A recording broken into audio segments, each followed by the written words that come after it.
hazards radio public warning alarm system. During potentially dangerous weather situations, specially built receivers are automatically activated by this signal to ward off the impending hazard.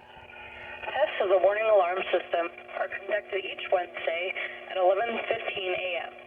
If there's a threat of severe weather, the test is then postponed until the next available non-severe weather day.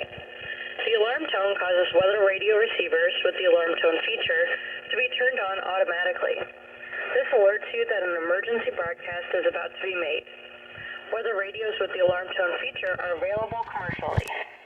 The emergency alert system codes and alarm tones are used by weather warnings and emergency messages for 51 counties in eastern Nebraska and southwest Iowa, plus Washington, Marshall, Nemaha, Brown, and Donovan counties in northeast Kansas, and Holt and Atchison counties in northwest Missouri.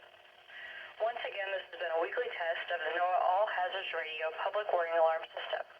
This concludes the weekly test. We now return to regular programming.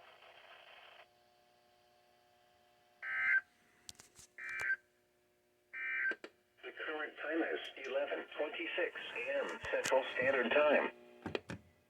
Now for the official National Weather Service forecast for the Lincoln area. God, I don't know why it took you guys so long. I also just realized that this was on display. And I thought they cut it out because with that cut, I thought they completely messed it up. And that got me for a split second, but hey, thankful that it actually went well this year. Last year when they test during Thanksgiving, it really didn't go out all that well. So, but yeah, thankful for that. And this time, no unrecognized messages or warnings compared to last year. So, incredibly thankful for that. You'll have a safe Thanksgiving, Omaha.